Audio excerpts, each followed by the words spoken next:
during a time when YouTube wasn't uploading anything new and I had nothing better to watch, I decided to watch a little television.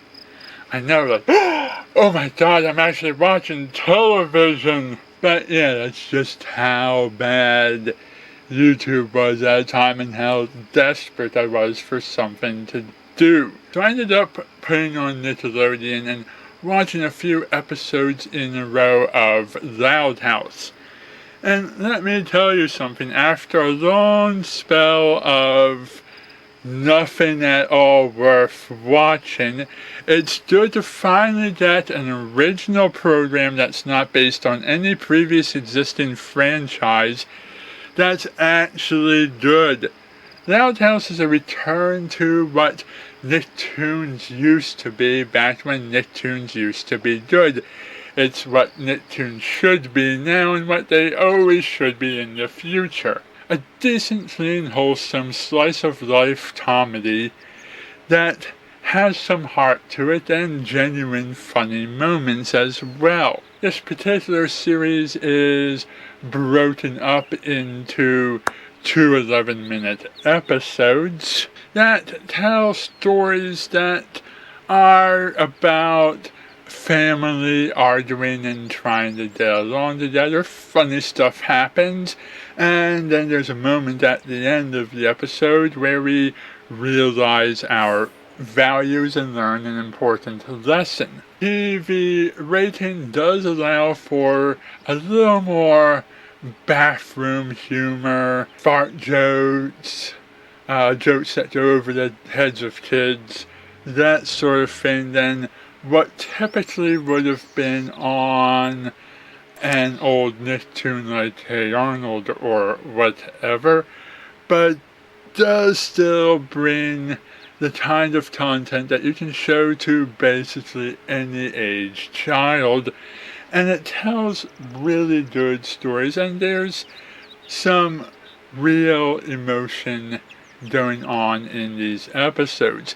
It's not as deep or thought-provoking or moving or shocking or dark or emotional or feelsy as something like Adventure Time or Steven Universe or Gravity Falls or Star vs. the Forces of Evil or one of those other shows that everybody praises nowadays. But it is a great deal better than something like Alvin and the Chipmunks, which Alvin and the Chipmunks isn't a bad series, but it's not bringing anything new to the table either. Loud House is at least an original idea and one that's working out pretty well. It might have an occasional episode that gets cringy or tedious, but it hasn't done anything stupid or offensive or too inappropriate either, so I gotta give it some praise. One more point I'd like to point out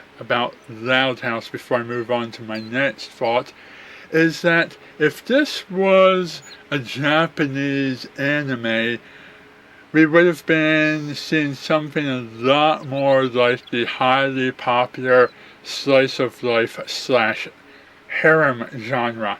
I mean, we do have in Loud House a situation where one guy is stuck in a house full of girls, and all the girls are driving him crazy, but they ultimately get along. The difference between this and Japanese anime is that Japanese anime would have made the guy older, handsomer, a bit more of a consistent, flawless, nice guy, would have had the girls fighting over him constantly, and would have had way more incest and sexual tension. Because, you know, that's just how anime does. Anyhow, this leads into my other topic for this video, and this is a question to the audience. What do you prefer when it comes to TV shows?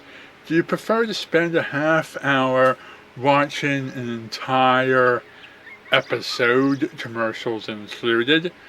Do you prefer to spend that half hour watching 2 or 3 short stories crammed into that half hour, each at 11 minutes or less per story? Or do you prefer to have a show, commercials included, that runs for an entire hour and tells a much longer, more interesting story?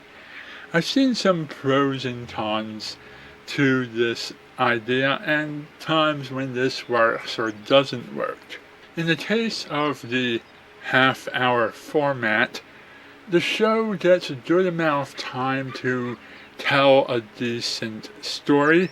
It has time to develop the characters, make them interesting and complex, set up a conflict, and resolve it by the end of the episode most of the time.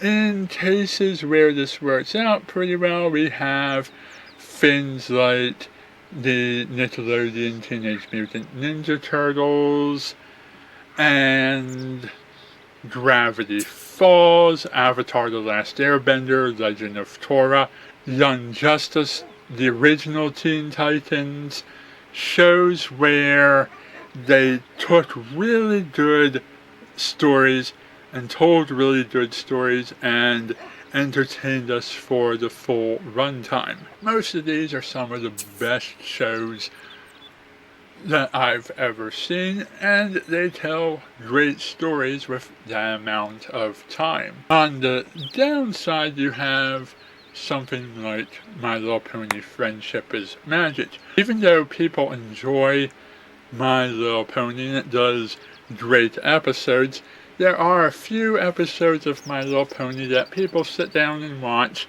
and say, gee, they wrapped up the entire conflict way too fast, rushed through the plot, and tried to force the episode to end within a 22-minute time limit. This is often the same issue that's brought up in stuff like Full House or Roseanne or any of those old sitcoms from back in the day like Alf or whatever else. That the story would present a conflict and the conflict would be resolved in half an hour, and it felt rushed and unrealistic because a lot of times problems don't solve themselves in a half hour. And how much better would it be if a series had an episode where at the end of the episode the conflict wasn't resolved and it took multiple episodes to resolve certain conflicts. Therefore, in this particular situation, if a short episode was a longer episode, it could have told a better story. On the flip side of this, you have the idea that in a 22 or whatever long minute episode, and you have to fill it with 11 minutes of exposition, pandering, padding, filler, plot holes, stuff that draws the episode out with artificial length. And you can tell that the writers only had a short, small idea, and they had to just do whatever to stretch out the episode and make it longer than it really should have been, and that the story could have been wrapped up in an 11-minute episode. It would have been much tighter, it wouldn't have had plot holes, it would have told a better story, and it could have continued that plot in a second 11-minute episode aired right after. So those are the flaws and the advantages of the 30-minute episode. In the hour-long episode, you get a lot more runtime to play with your characters. You can make them more developed, more interesting, more complicated.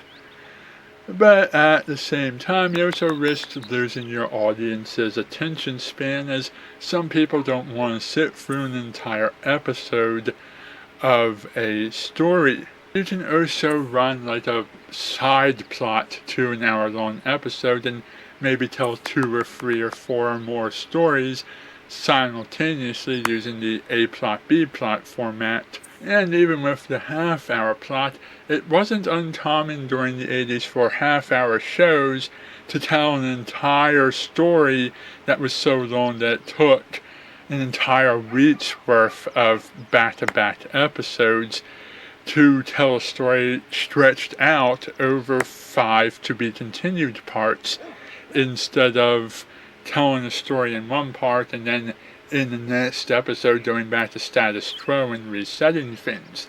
Now, let's look at the 11-minute format. When shows that were pretty good with their half hour, like Real Ghostbusters, did a episode and that episode was a half hour, something like Real Ghostbusters could fit in a lot of information into an episode and build up an interesting story that had a lot of mystery and comedy and some good payoff. In the case of something like Thundercats that also had a long runtime, there was a lot of filler and padding that the episode didn't need, and it could have really been cut down shorter. When Real Ghostbusters cut themselves down in the later series, and they took themselves from the half-hour runtime to the 11-minute runtime, they really suffered something in quality. The same thing happened with the 80s Ninja Turtle cartoons. When they switched from half-hour runtime to 11-minute runtime, they suffered quality in their episodes, and they lost the chance to tell a long, interesting story, and instead had to start telling a whole bunch of really short stories that really made you left wanting more. The plots felt rushed, and the endings made you want more in the episode. The worst thing was that Ghostbusters shortened itself to 11 minutes because they wanted to throw in these Slimer cartoon segments as well. But there are times when the 11-minute runtime is just perfect for telling a story.